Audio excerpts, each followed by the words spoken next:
estará en torno a la preparación a la vuelta al trabajo.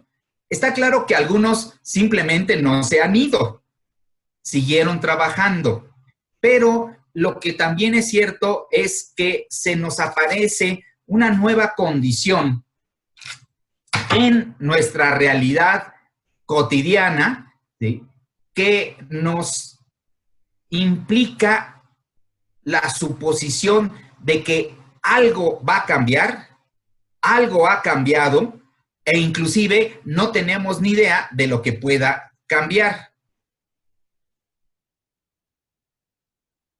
La intención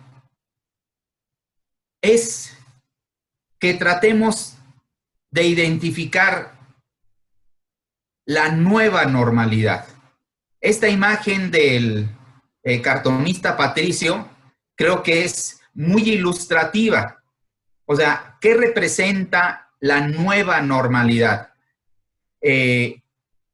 Lo mismo, pero recargado, hacer lo mismo hasta que vuelva a reventar como reventó en esta ocasión, cambiar las cosas por un tiempo para después volver a hacer lo mismo que hacíamos antes.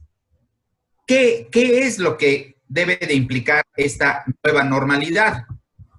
En toda Internet, los medios, la nueva normalidad empieza a suponerse con imágenes como esta, ¿sí?, donde las pláticas pues van a tener que ser a distancia, donde el comedor pues va a dejar de ser un tablón continuo, donde los espacios de trabajo tendrán que irse intercalando de tal manera que se guarde la sana distancia, donde para recibir cualquier tipo de servicio vamos a tener que establecer distancias muy significativas con todo lo que eso implique, adoptar nuevos métodos y tecnologías para solicitar servicios, para proveer servicios, para recibir información,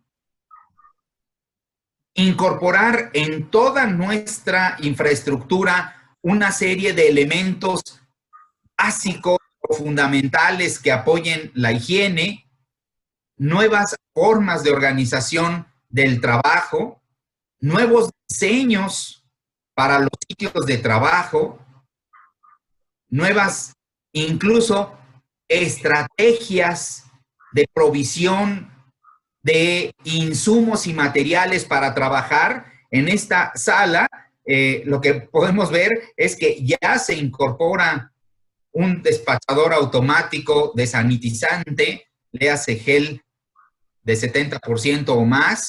Se tienen en espacios guantes, cubrebocas, etcétera, que tienen que ser parte ahora, y tendríamos que decirlo como pregunta, ¿tienen que ser parte ahora de nuestra vida cotidiana? Si es pertinente la pregunta, tendríamos que haber hecho antes otra pregunta. ¿No debimos antes haberlos incorporado en nuestra vida cotidiana? Y necesariamente nos debería llevar a una reflexión hacia adelante. ¿Hasta dónde la vida cotidiana como la conocemos, como la visualizamos, como la proponemos, es compatible con esas nuevas formas de elementos adicionales y ahorita le digo de seguridad y de prevención del riesgo sanitario que existen en ahora sí que en este tiempo y que van a ser exigidos o por el mercado o por las autoridades o inclusive por nuestra, y lo digo con todo respeto para todos, ignorancia. Los aspectos que vamos a tratar, decíamos, van a estar en estos bloques y vale la pena tomar unos minutos para hablar de las generalidades. Un redactor importante en el mundo del turismo hacía esta referencia, ¿sí? Hoy todos estamos preocupados por lo que está pasando, Pero una vez que se resuelva, comillas y subrayado, la situación, va a haber una de liberación y las personas van a viajar, y eso esperan en el sector turístico y otros. Por esa condición se van a reponer, se va a recuperar el sector. Se supone que va a haber mucha gente queriendo recuperar el tiempo perdido. Mucha gente va a tratar de, vamos a tomar el concepto en la parte de salud mental, va a tratar de retomar su salud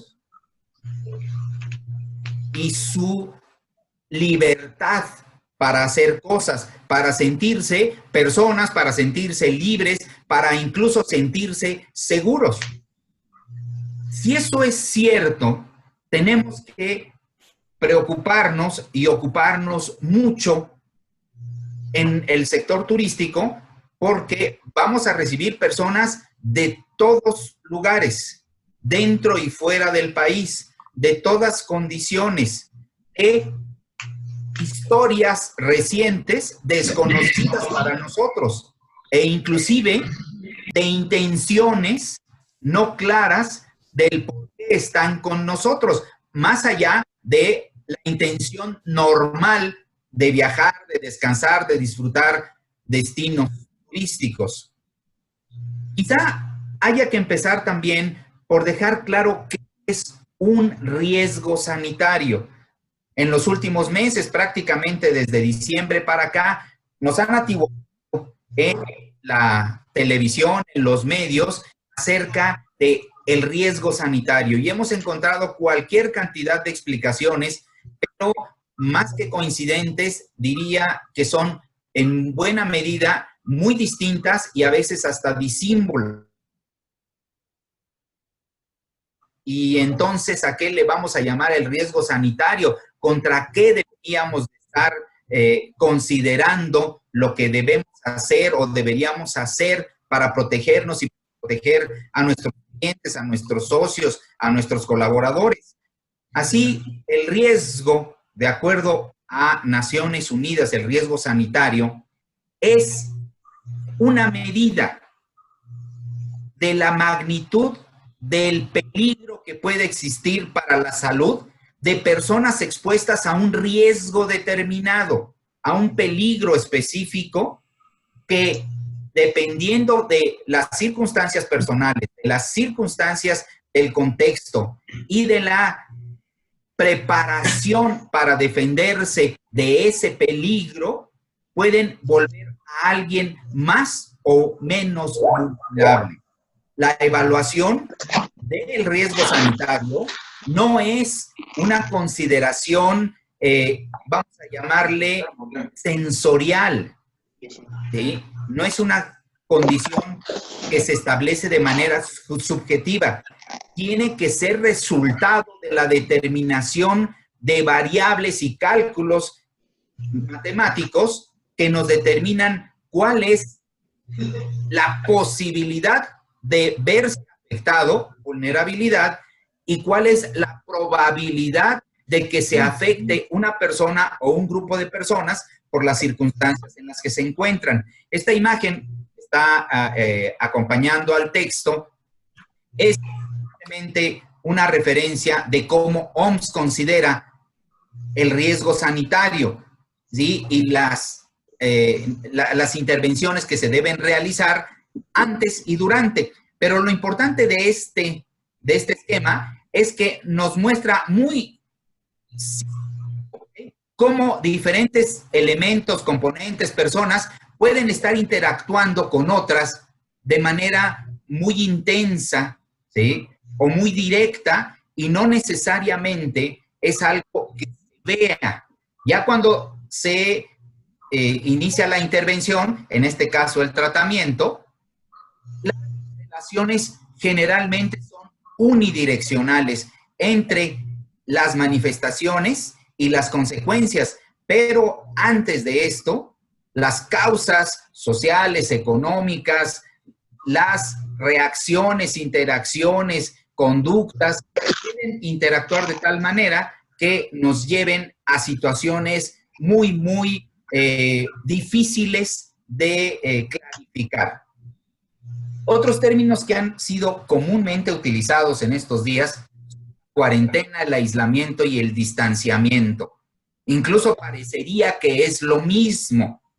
Cuando vamos a hablar de cuarentena, siempre vamos a hablar de personas que están enfermas o de las que se sospecha que pueden estar enfermas por haber estado expuestos a agentes infecciosos, es decir, estar en contacto con alguien que estaba enfermo, hablando ahora del COVID-19 famoso. Y entonces, cuando una persona tiene la infección o se sospecha que tiene la infección, literalmente los separamos para que no pueda ser un agente de propagación de la enfermedad. Esta cuarentena es preventiva en términos generales. Si yo tuve contacto con una persona enferma, en ese momento no necesariamente me voy a enfermar. Puedo enfermarme. En el caso de COVID, se han explicado muchas veces, los periodos de presentación de la sintomatología pueden ir de 4 a 10 días. Si después de el tiempo en el que en condiciones normales la enfermedad se desarrollaría en mi cuerpo, no pasa nada, entonces podríamos suponer que no me infecté. Casi siempre se consideran unos días adicionales, por eso la famosa cifra de los 14 días que se ha usado, ¿sí?, para estar seguros de que no tuve enfermedad. Una vez que ya estoy enfermo y se comprueba que tengo una enfermedad infecciosa, es decir, que puedo contagiar a otros, tengo que aislarme. Nuevamente, en función del COVID, el aislamiento para las personas que han tenido sintomatología leve ha sido dejarlo en su casa, pero incluso separado del resto de sus familiares o cohabitantes.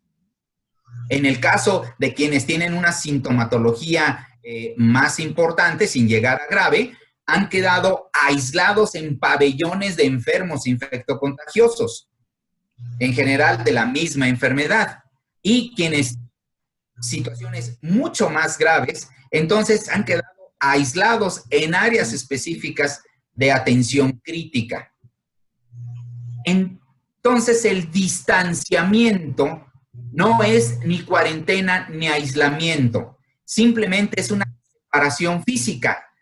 Los espacios recomendados van desde lo que propone la OMS, más o menos 1 metro con los demás, hasta por ahí han propuesto algunas compañías de servicios generales de 6 metros. ¿De dónde sale la distancia para el distanciamiento?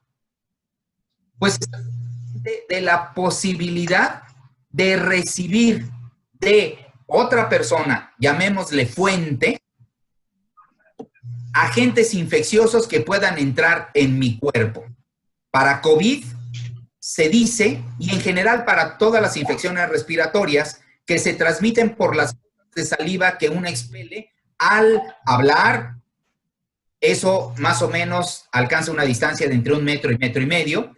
Al toser, que eso ya es una fuerza mayor con la que se expelen las partículas, que va de entre 2, 3 o 4 metros, y en estornudar, ¿sí?, cuya distancia puede alcanzar hasta los 6 metros. Bueno. ¿Sí? Pedro, ¿cómo estás? Buenas tardes, a tus órdenes. Les rogaría que silenciaran su micrófono. Dime. Siguiendo entonces con este del distanciamiento, pues esencialmente el planteamiento es, independientemente de cualquier tipo Pedro, ahorita de protección personal que tuviéramos, esa sana distancia, el distanciamiento, debiera ser efectivo para ponernos no te puedo decir si lo tengo programado en términos del alcance, libres de cualquier partícula contagiosa, infecto contagiosa, que expeliera cualquiera de las personas que estuvieran cercanos a nosotros. Que me van a hacer el 30 de mayo. Don Francisco, Entonces, el 30 de mayo yo espero Perdón. quizás usted como administrador pueda ponerle mute a la persona que no tiene mute. Pues ya ves, El problema es que no lo identifico. en dado caso de que sea antes, pues yo, cuando me caiga el dinero del gobierno, yo lo voy a expresar. ¿Perdón? Hay una situación. Que aparece con el nombre CICPB es el que tiene el Ajá. micrófono activo. Tal vez usted como administrador le pueda poner mute. Sí. Espera, permíteme. ¿Dónde lo desconecto? Pues en teoría... Que tendría- silencian los micrófonos cada quien, ¿no? Sí. Ahí está ya, ahí está ya. Ahí quedó, parece. Bueno, decíamos entonces que este distanciamiento esencialmente es una separación, ¿sí?, con la que podríamos tener cierta seguridad. Y digo cierta porque no existe la seguridad absoluta, ¿sí? Que no importa si alguien habla, tose o estornuda, no me van a llegar sus bichos. Pero también hay que empezar a aterrizar lo que ha pasado. Lamentablemente, en esta epidemia global, el uso de los medios de comunicación, por decirlo menos, ha sido muy intenso. Tan intenso que se han generado muchas expectativas y temores. Temores que incluso llegan a situaciones patológicas, exageración, como si fuera la pandemia el agente que llegó a destruirnos a todos. Y la realidad es que, uno, somos una especie de tantas que hay en este mundo global e interactuamos con un montón de especies. Y los virus, las bacterias, los riquecias, entre otros, son especies. Esa no es uno más de una gran familia que además es muy vieja en este planeta. En términos biológicos, los antecesores que se han podido identificar con mucha precisión más antiguos de los coronavirus se remontan a poco más de 10,000 años. Pero los biólogos consideran que los coronavirus existen en este planeta desde antes de que existieran los murciélagos y los pájaros, que son unos de sus reservorios más comunes. En los últimos 20 años, y se podrán recordar algunos, nos hemos enfrentado a varias pandemias de diferentes coronavirus y diferentes proyecciones científicas nos dicen que vamos a tener episodios epidémicos cada vez más frecuentes. Incluso le han llegado a poner periodos preestablecidos entre 5 y 10 años por esta cercanía que cada vez más tenemos con las otras especies. Los trabajadores de cerdos, recordarán, pues fueron a quienes les brincó un bichito que estaba normalmente en los cerdos. Ahora se dice que este bichito brincó de los murciélagos, pero no a nosotros, a otro animal que se utiliza en Medio Oriente mucho por sus, vamos a llamarle así, propiedades afrodisíacas. Y así podríamos seguir. En México tuvimos una epidemia de influenza hace poco más de 10 años. E incluso tendríamos que decir, hoy en el mundo hay 5 epidemias, todos estamos pendientes de una, pero en realidad hay 5 y en México tenemos 2. Una es del sarampión y otra es la del COVID.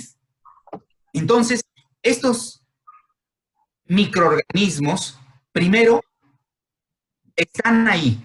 En segundo lugar, van a seguir ahí.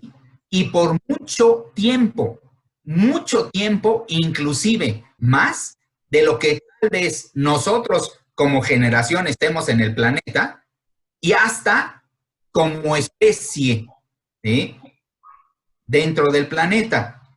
Pero además, ¿son los únicos bichitos? Bueno, aquí en esta lámina solo puse unos ejemplos de virus y de bacterias que provocan enfermedades todos los días y muertes todos los días.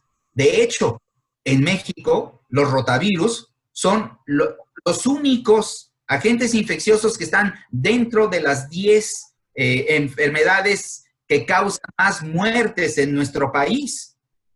Pero no son los únicos. Y podríamos hablar del dengue, y podríamos hablar del chikungunya, y podríamos hablar de una serie de más agentes infecciosos que están. Bueno, la gripe. Y solo como referencia, el año pasado, antes de que terminara, de que empezara la temporada de influenza de este invierno, la Secretaría de Salud hacía un cálculo aproximado de 1,500 muertos por mes por influenza en México.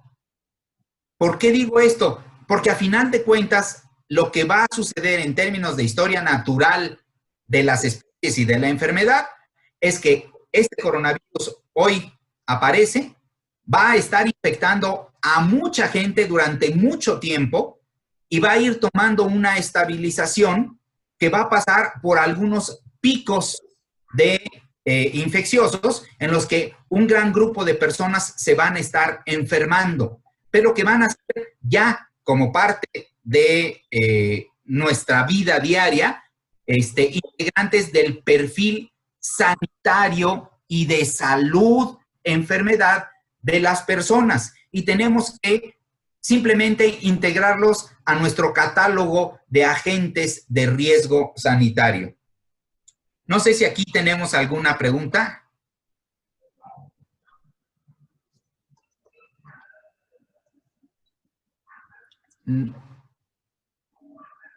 Recuerden que activar su micrófono si hay alguna pregunta. Yo tengo una duda, Doc. Sí. ¿Por qué, si hay enfermedades, digo, nada más viendo los números de la cantidad de gente muerta por influenza y viendo los números de obesidad y demás, si hay tantos más muertos por otras enfermedades y que es algo que se ha estado cuestionando mucho, ¿por qué hay tanto miedo y por qué esta reacción tan grande hacia el COVID?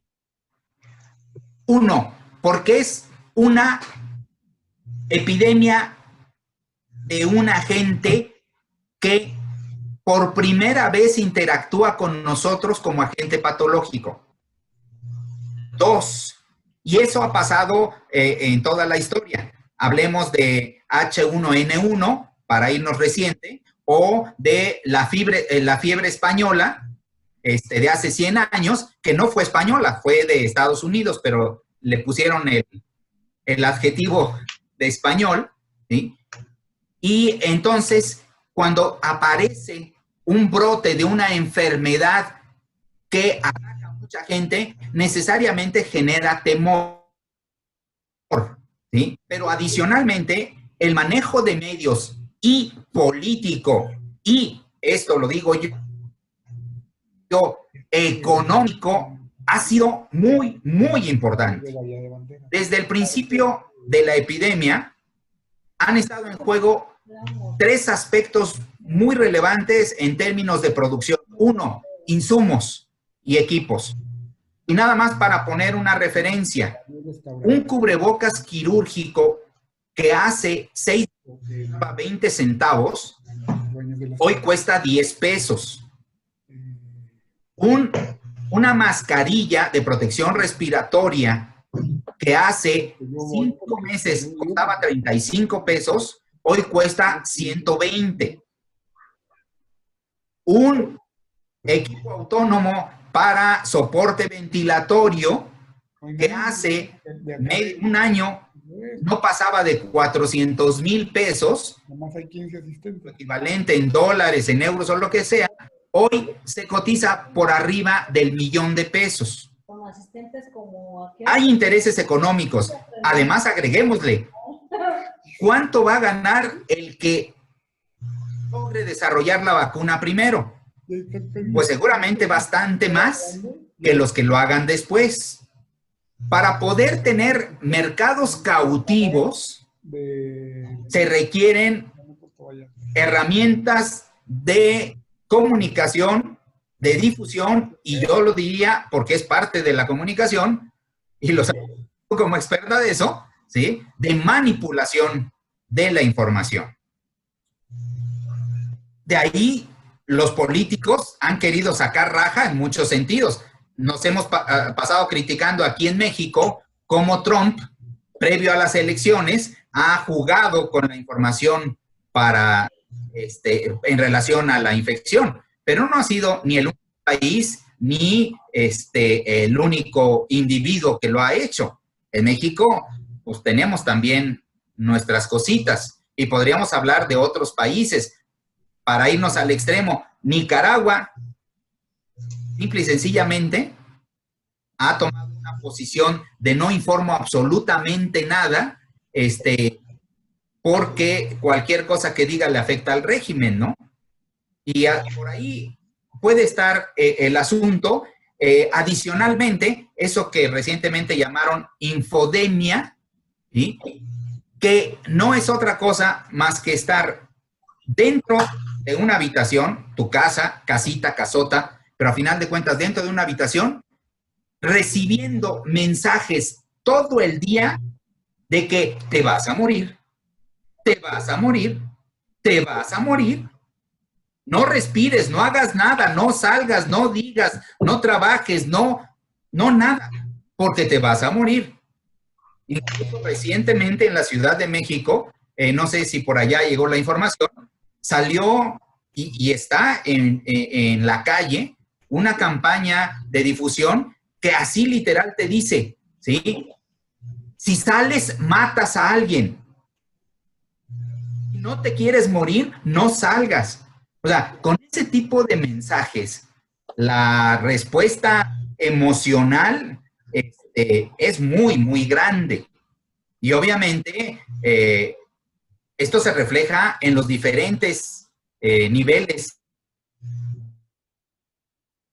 Viendo que hoy yo ya tengo que considerarme objeto para ser arrinconado en cualquier rincón oscuro de cualquier covacha, porque soy persona vulnerable, porque alguien lo decidió así, porque tengo 60 años. Y entonces necesito un cuidador, alguien que vaya a comprar mis cosas, alguien que sustituto por si se muere o le pasa algo al que había designado para que hiciera mis cosas. Nadie me puede visitar, no puedo ir a ningún lado, no puedo entrar al supermercado, no puedo entrar a los hospitales, no puedo entrar a ningún lado. ¿Cómo puede ser una persona así? Entonces, sí hay muchos elementos ahí, Mariela, de la manipulación informativa que ha provocado no miedo, pavor a esta infección. Bien, no sé si quedó atendido tu cuestionamiento. Sí. Bueno, pasemos a la evaluación del riesgo. Ya, entonces, tenemos claro, tenemos un riesgo sanitario, no por el COVID, sino por nuestra convivencia cotidiana con los agentes infecciosos. De hecho, en el sector hotelero, restaurantero, tienen mucha historia del conocimiento y del quehacer para prevenir, controlar y eliminar muchas de estas fuentes infecciosas. Todos los restaurantes, todos los hoteles, de una u otra manera, no solo conocen, sino que aplican cotidianamente actividades de limpieza superficial, de limpieza profunda, de sanitización, de desinfección y de esterilización. Prácticas, buenas prácticas para prevenir y controlar el riesgo sanitario. Por eso decía también al principio, en esas preguntas que tendríamos que hacernos, ¿qué no se supone que ya hacíamos eso? ¿Qué no se supone que si lo hacíamos bien no tendría que hacer algo más? ¿Qué elementos, qué información ¿Qué debo de tomar para saber si lo que hacía antes es mejor o peor que lo que me dicen que tengo que hacer ahora? Un ejemplo muy puntual, en esta propuesta del gobierno federal se ha estado hablando de que en ciertos sectores, sobre todo los que vuelven a la actividad de estas empresas o actividades esenciales, se debería de tomar un criterio de que a los trabajadores fueran a su trabajo 4 días y después eran 10 días en aislamiento. Y la primera pregunta que a mí se me ocurre, ¿y por qué 4 y 10? 5 y 15. ¿Por qué no 1 y 3? O sea, ¿de dónde sacaron esos datos? Hasta hoy yo no conozco la fuente y lo único que puedo decir es que a alguien le pareció razonable que, pues del 100% del que te vas a exponer, nada más exponte 25% y luego descansas el 75%. Lo que es un razonamiento bastante común en algunas áreas, le voy a llamar así, que gestionan la seguridad, pero que no tienen mucha experiencia ni conocimiento, porque están, pues, derivadas de una serie de estimaciones muy simples que se hicieron incluso por allá de los 50, 60. Pero, de eso, entonces, ¿cómo sé en realidad cuál es mi riesgo sanitario? Pues tengo que evaluarlo.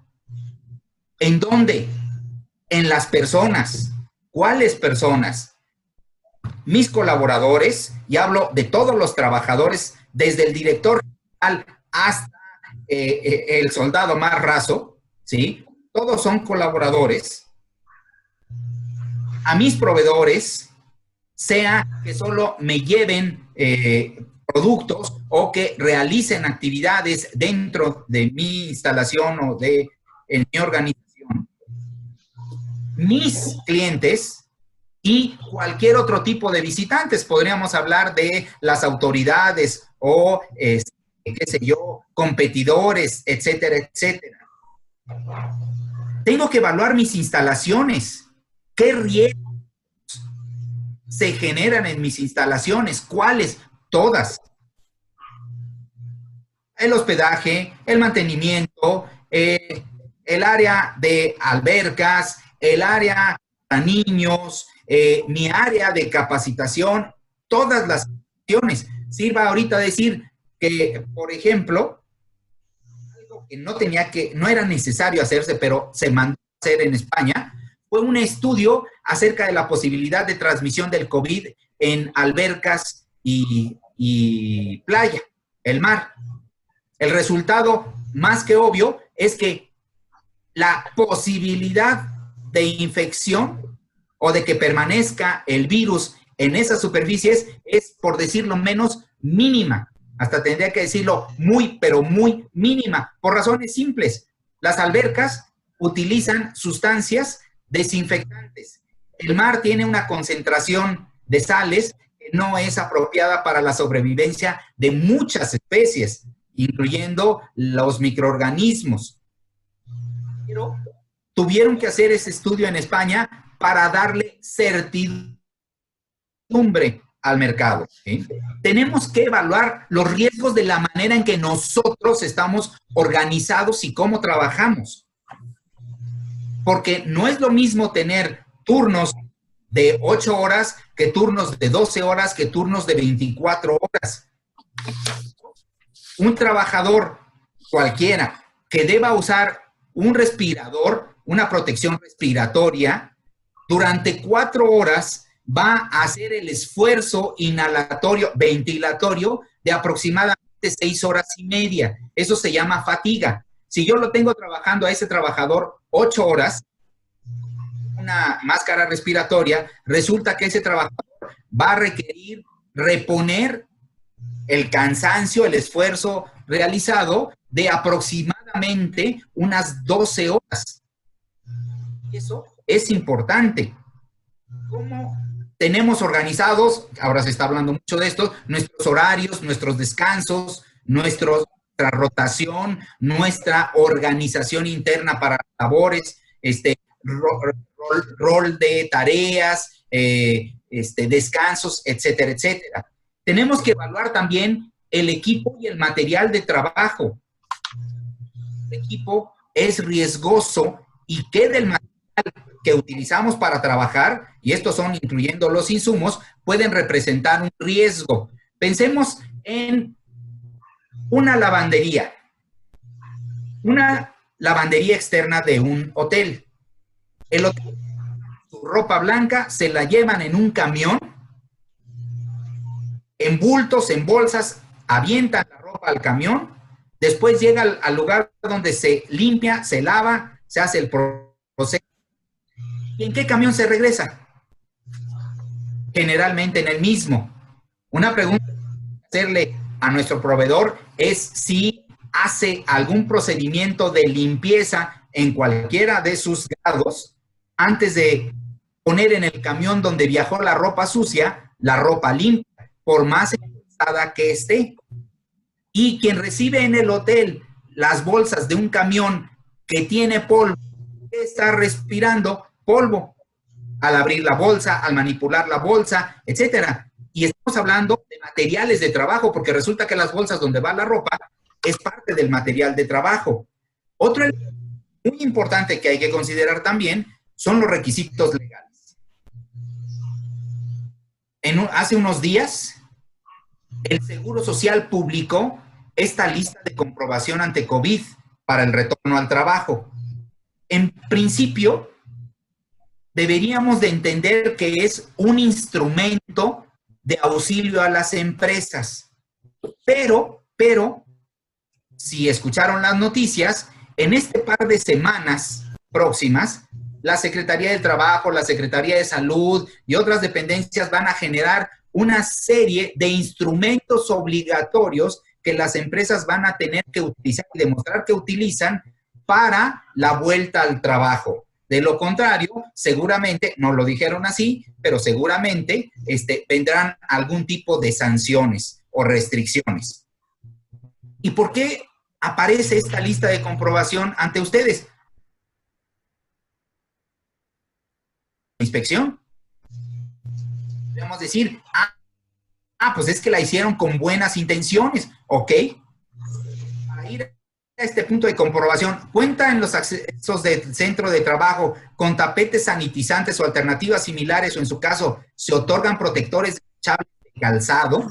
Suponiendo que esta fuera una acción que hay que realizar en todas las empresas de cualquier tipo, y el Día del Trabajo tomara a esta lista de comprobación como un instrumento válido de inspección, yo creo que más de uno de ustedes ya empezó a pensar, ¿y cómo le voy a hacer, no?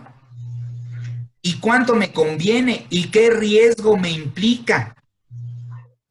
¿Y qué pasa si no cumplo?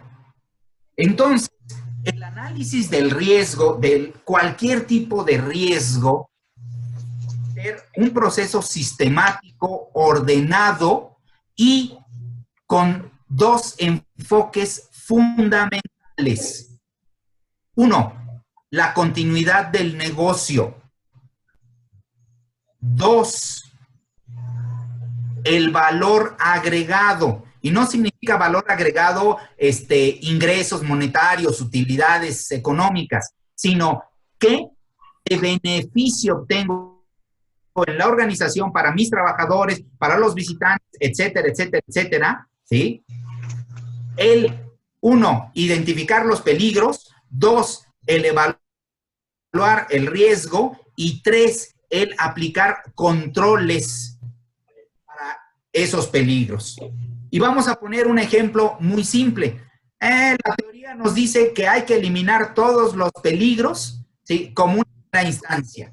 De entrada, en esta lista de comprobación, la primera medida que no está, que debería ser la eliminación del riesgo, es la de ingeniería. Pero regresando a la teoría, la eliminación del riesgo debería de ser la primera. Entonces, tengo una cocina, ahí se usan cuchillos, como el cuchillo tiene como peligro ese filo que puede cortar o con el que pueden cortar las personas, quitamos los cuchillos. ¿Y qué hacemos? Se rebane, se corte por maquinitas. Creo que es difícil. Es lo que normalmente hacemos, ponerle a los cuchillos una serie de accesorios, un mango, ¿sí? Un protector entre el mango y el filo, y enseñar a usar a las personas los cuchillos. Y entre el enseñar a usar los cuchillos implica no solo cómo cortar, sino cómo lavarlo, cómo guardarlo, cómo conservarlo, cómo sacarle filo, etcétera, etcétera. Esos son los controles que se hacen. Entonces, regresando a la evaluación del riesgo, siempre tendríamos que empezar, antes de tomar cualquier tipo de medidas, por evaluar ese riesgo a partir de una identificación de peligros, de qué tamaño es el peligro, qué tan vulnerables estamos y qué tan probable es que nos veamos afectados por ese peligro. Los segurólogos diríamos la realización del peligro. Una vez que hemos hecho ese análisis de riesgo y que lo hemos evaluado, entonces empezamos a gestionarlo, es decir, tratar de eliminarlo, a reducir y controlarlo, a evitar que el riesgo se quede con nosotros, ¿sí? También algo fundamental, a informarlo. Si yo no le informo a un niño que el cuchillo es peligroso y no le informo por qué es peligroso, el niño lo más probable es que siempre sienta curiosidad por el objeto nuevo y que vaya por él. Estas formas de analizar las situaciones desde la perspectiva de la identificación, evaluación y gestión del riesgo, aplicarse a través de diferentes metodologías y enfoques. En cualquier caso, ¿sí?, siempre tendremos una consideración cíclica. ¿A qué me refiero? Que nunca vamos a terminar de evaluar el riesgo. Si yo empiezo a evaluar hoy un riesgo, determino el tamaño del efecto que puede tener en la salud, en la organización, aplico controles, después debo de evaluar qué tan efectivos son esos controles y si el riesgo se minimizó o si se eliminó. Si se minimizó, tendría que seguir evaluando hasta, hipotéticamente, la posibilidad de eliminarlo. De otra manera, ese riesgo simplemente permanecería ahí en una magnitud y en un control que en situaciones específicas podría salirse de nuestro control. Si se elimina el peligro, el riesgo, entonces ya no tendríamos que preocuparnos ni tener que estar haciendo nada para seguir controlando lo que no existe. Y aquí es donde entran en la parte sanitaria las consideraciones de ¿los bichos los vamos a eliminar? No. ¿Los bichos los podemos eliminar de una superficie específica? La respuesta es sí. Entonces, si del medio ambiente no los voy a eliminar, ahí seguramente tendré que mantener y estar evaluando continuamente peligros, riesgos y la actividad de los controles. Si lo puedo eliminar de una superficie, no tendría que agregar controles adicionales, equipo personal de protección, medidas específicas para controlar un riesgo que ya no existe. Todos estos procesos de evaluación es fundamental el liderazgo y el compromiso. No son procesos que puedan delegarse, ni el compromiso se puede transferir. Decimos en seguridad que todos somos responsables de nuestra seguridad. En el momento en que yo le transfiero a alguien más el compromiso de que me cuide, bueno, primero es si estuviera jugando ruleta rusa y segundo es cargarle una responsabilidad responsabilidad a alguien que no debe tener por ninguna razón. Y esto hablando en la parte personal. Entonces, también deberíamos considerarlo en la parte organizacional. Y para evaluar el riesgo, siempre deberíamos mantener este enfoque de creación y protección del valor.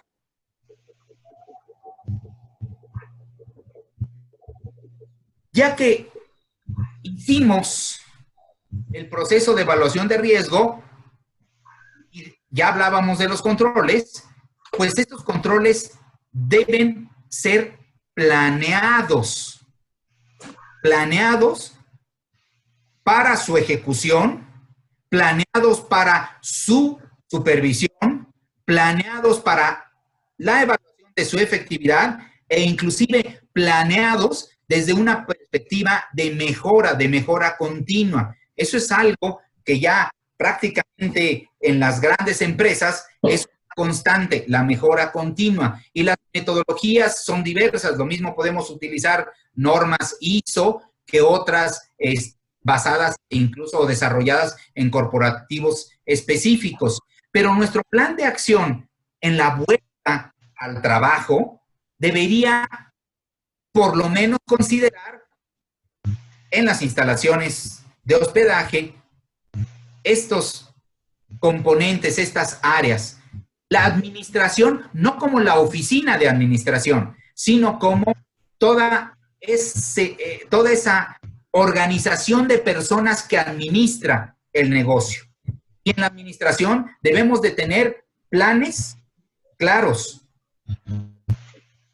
asegurar los recursos para la realización de los planes.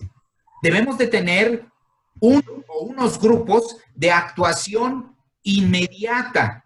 Hoy, para muchos de ustedes seguramente es muy común pensar en la preparación y respuesta a emergencias, donde se debe de tener una especie de comando central que ante la emergencia tome el mando y realice las decisiones y de las indicaciones. Pues sanitario es exactamente igual.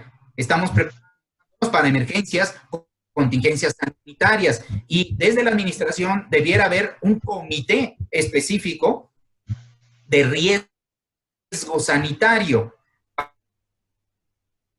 amenaza a la empresa. En las áreas específicas como la recepción, deberíamos de tener organizado el flujo de las personas. Deberíamos de proveer algunos recipientes con sanitizantes, gel, o incluso para aquellos que puedan, hasta facilitar el acceso a servicios sanitarios para el lavado de manos. Debería de haber manejo de sustancias inocuas, pero efectivas, inocuas para la salud y para el ambiente, pero efectivas para contrarrestar vamos a decir, la permanencia de infecciosos en los objetos, llámense maletas, llámense bolsas, etcétera, etcétera.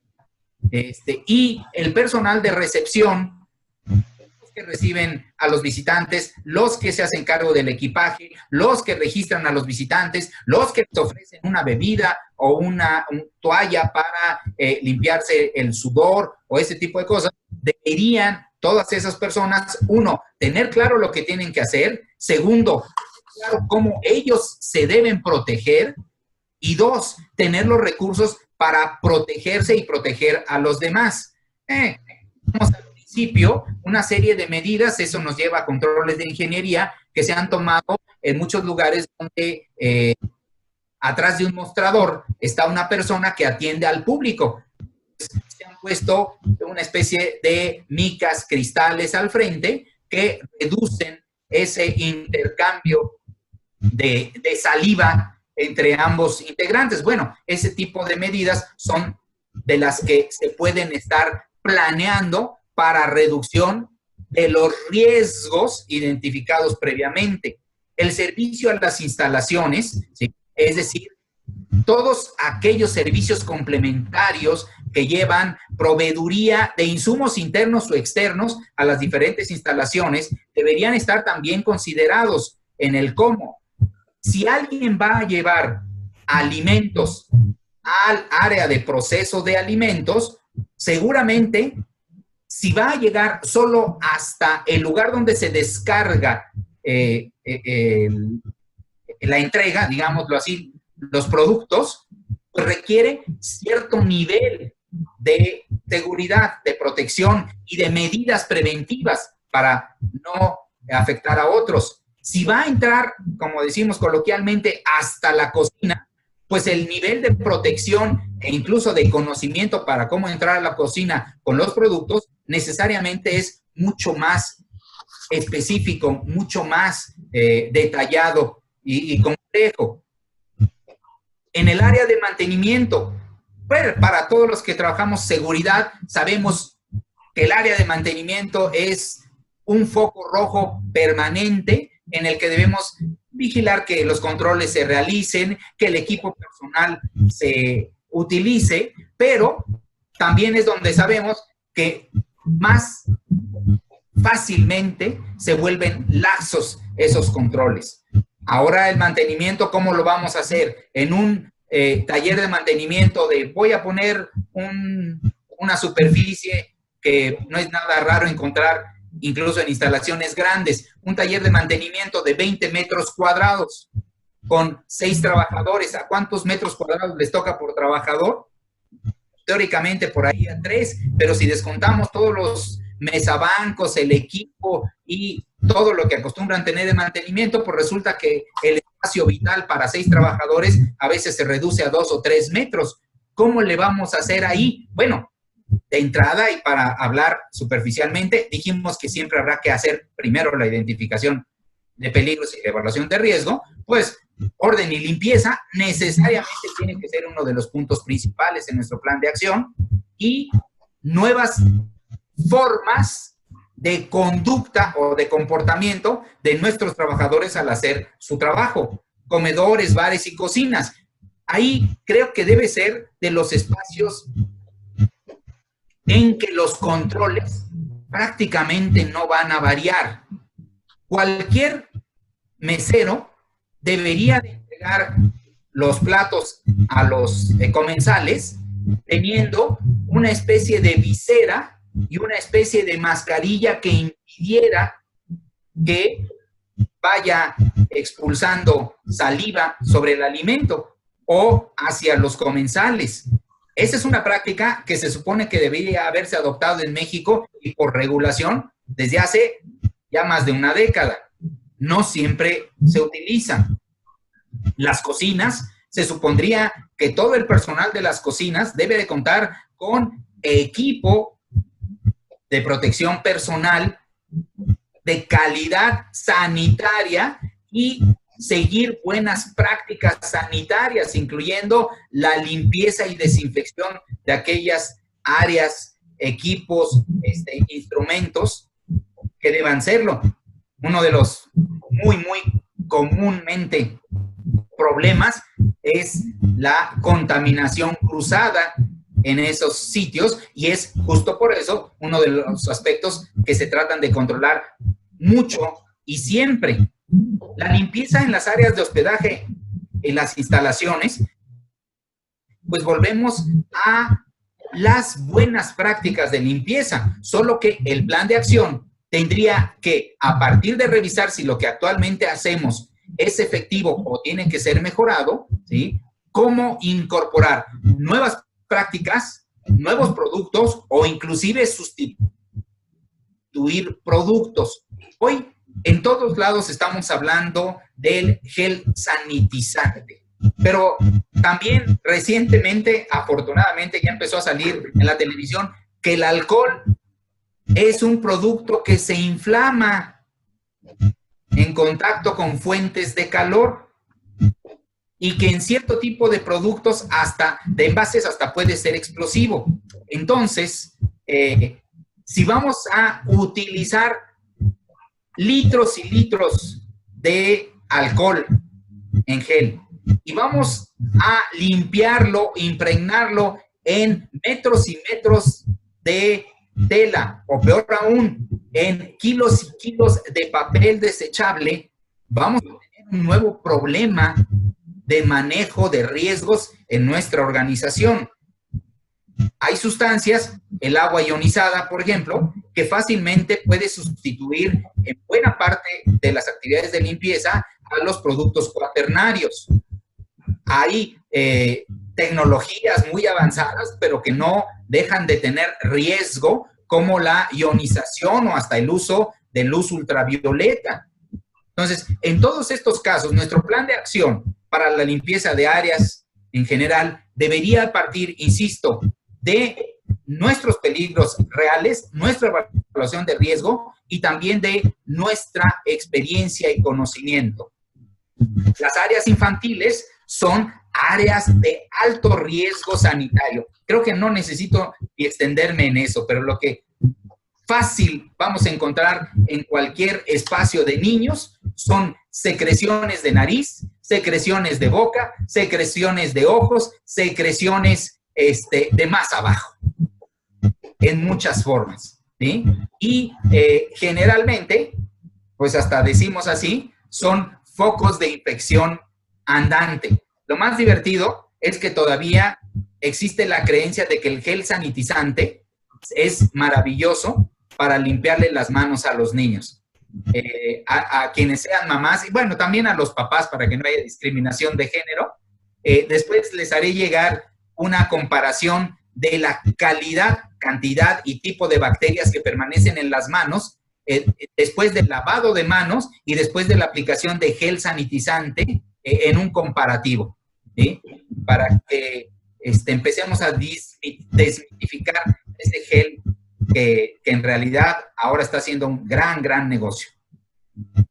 Nuestros planes de acción, también decía, pueden hacerse a partir de diferentes modelos. Este es el clásico modelo de la mejora continua, en el que tenemos la planeación, ¿sí? La aplicación, el seguimiento, la supervisión, la mejora y volvemos al ciclo de mejora continua. En todos estos procesos son requisitos indispensables el liderazgo y la participación de los trabajadores. Tenemos otras metodologías, no voy a meterme en estas, hay abundantes, desde el sencillo FODA, que puede ser un instrumento que nos dé gran cantidad y con mucha riqueza de información, o los FODAs modificados como el mismo ejercicio de fortalezas, debilidades, pero desde las perspectivas económicas, políticas, tecnológicas, regulatorias de la sociedad e incluso del medio ambiente. Lo cierto es que las metodologías, ¿sí? Todas son buenas si y solo si, primero, siguen en general este modelo. Dos, si se hacen de manera sistemática. Y tres, si nos ayudan a tener un claro análisis de los peligros, de todos los peligros posibles, a evaluar cada una y todas las etapas del proceso y su interacción, influencia sobre los peligros y el aumento del riesgo, a observar cómo se desempeñan los procesos en condiciones reales, no, digamos, modeladas, y que se acompañan de las pruebas analíticas necesarias, apropiadas, suficientes, para obtener datos duros que nos permitan soportar nuestros análisis y evaluaciones.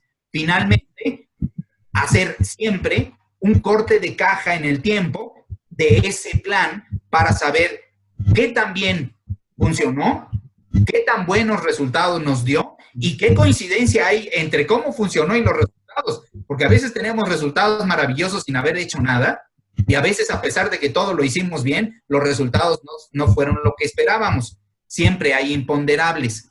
Aquí solo quisiera marcar muy rápidamente que las pruebas analíticas, ¿sí?, pueden ser diversas. Y hoy, en el sector turístico en general, ha empezado a haber una invasión, yo yo hasta me atrevería de repente a decir en algunos lados, plaga de sanitizadores de todo tipo. Al margen de lo que ya hemos platicado, lo que tendría que decirles es que si van a utilizar pruebas analíticas para determinar materia orgánica en superficies, presencia de adenosintrifosfato, de partes genéticas de microorganismos, etcétera, etcétera, las evalúen siempre desde la perspectiva del riesgo y del costo-beneficio. Porque, y solo para poner un ejemplo de lo que está sucediendo en México. En México se están sanitizando las avenidas, lo que eso signifique. ¿Qué es eso? Echar agua con cloro por toda la calle. ¿Cuánto tiempo dura como agente activo ese hipoclorito de sodio en el piso? Unos instantes.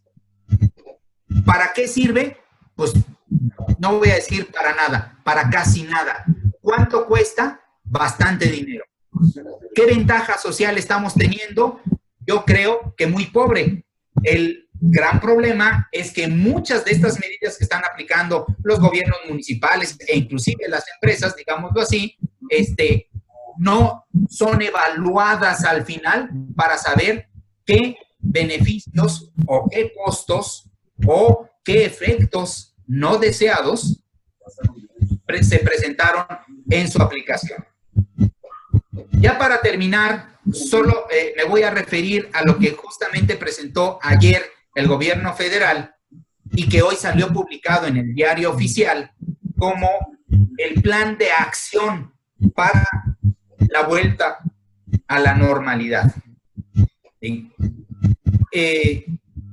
Se estructuró un semáforo de 4 colores, rojo, naranja, amarillo y verde, en el que, dependiendo de la vigilancia epidemiológica, y eso ya empieza a tener problemas porque hasta ahora la vigilancia epidemiológica en el país, por decirlo menos, ha estado muy cuestionada acerca de su certeza y de su precisión. Entonces, esto empieza a generar dudas, pero a partir de la vigilancia epidemiológica se van a determinar por regiones en qué color están las regiones, de hace municipios, ciudades, etcétera. Y cuando estén en rojo, se van a suspender las actividades en escuelas, en espacios públicos, y solo se van a realizar las actividades laborales consideradas esenciales, a las que se habían publicado el día 31 de marzo en el Diario Oficial. Se agregaron la minería, la industria del transporte y la construcción. Esas ya son esenciales, ¿sí?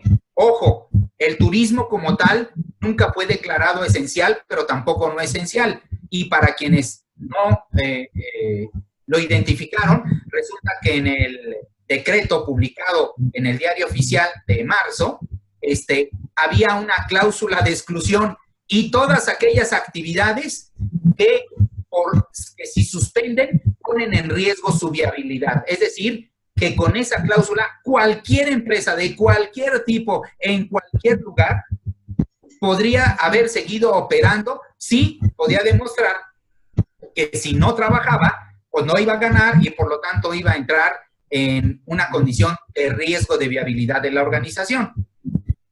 Pero siguiendo en el semáforo, el color naranja, las regiones que estén en color naranja, tendrán un aforo reducido en las actividades de espacio público, en lugares abiertos, actividades suspendidas en espacios cerrados. Las actividades laborales esenciales y no esenciales van a estar trabajando, pero las no esenciales con una operación reducida, que no sabemos qué significa eso, lo tendrán que declarar en las próximas 2 semanas. Quienes estén ya en la región con color amarillo tendrán el aforo permitido en las actividades del espacio público abierto, restricciones en los lugares cerrados. Evidentemente todas las actividades esenciales y no esenciales se podrán desarrollar. Y en el color verde, hasta entonces, se agrega la actividad escolar. Todas las demás actividades ya no tendrán ningún tipo de restricción. Y aquí está puesta esta gráfica, que es la que presentó el gobierno federal, donde se puede identificar de manera visual cómo es que se van a ir dando estas actividades en función de los colores que se presenten en las regiones. Finalmente, un aspecto que es muy importante en cualquier gestión de riesgo es la comunicación del riesgo. No me voy a detener en las definiciones, en todas, unas y otras, COFEPRIS, Naciones Unidas, escuelas de administración, coinciden en que el riesgo es un proceso de interacción e intercambio de información. Y que preferentemente, y sobre todo en la comunicación del riesgo, debe darse en tiempo real y con la participación de los expertos. En las empresas se debe de tener una política clara de comunicación de riesgo. Esta política debe ser emitida, generada por lo que aquí llamo un comité de crisis, pero se podría llamar de cualquier otra manera. Hace rato me refería a ese como el comando control o de control. Eso no es relevante. Lo relevante es que sí se tenga muy claro el que cuando presente la organización una situación de riesgo sanitario, debe haber una comunicación expedita y efectiva a todas las partes interesadas. Y para ello se deberían también de designar, y esto significa también preparar a voceros específicos que van a tratar con medios de comunicación y comerciales y sociales, con las autoridades, con los clientes, con las agencias, con los empleados. No debe ser el mismo vocero. ¿Por qué? Por razones relativamente simples. Si yo le pido a recursos humanos que sea quien atiende a los periodistas y quien le diga a los empleados cómo se está presentando la situación, es muy posible que dé información inapropiada para comunicación y dé información insuficiente para los empleados. Y así podríamos poner cualquier otra de las partes interesadas. Entonces, cuando vamos a hablar, tendríamos que estar siempre tomando en consideración, uno, que debemos de comunicar lo que está sucediendo. Dos, debemos de comunicar lo que estamos haciendo para controlar el riesgo. Debemos de comunicar lo que estamos previendo que va a suceder con el control del riesgo. Debemos comunicar cómo vamos a volver a la normalidad. Y dado que este es un proceso, debemos comunicar cuáles son las vías y formas para recibir las expectativas, las inquietudes, las preocupaciones de las partes interesadas, sea la comunidad, sean las autoridades o sea quien sea, y la forma en que vamos a dar respuesta. La comunicación del riesgo no significa salir a decirles a todos que todo está bien, que no va a pasar nada, aunque se esté viendo una columna de humo de 1 kilómetro de altura. Nadie nos va a creer. Tampoco quiere decir que tenemos que decir todos los detalles y pormenores absolutos. Por eso el comité de crisis, de entrada, debe ser un órgano funcional en el que la alta dirección, alta gerencia, participe de manera efectiva y no lo delegue. Porque en este comité de crisis y en la manera en que se esté comunicando riesgo a todas las partes interesadas, puede comprometerse de manera significativa la continuidad del negocio, que ya habíamos dicho antes que es algo fundamental. Y la continuidad del negocio, todos los negocios y el turismo no es la excepción, y de hecho la Organización Mundial del Turismo lo ha adoptado como un compromiso global, deben orientarse al cumplimiento o a la participación en el logro de los objetivos de desarrollo sustentable. Esto es algo que no debemos dejar de lado tampoco en este riesgo sanitario. ¿Por qué?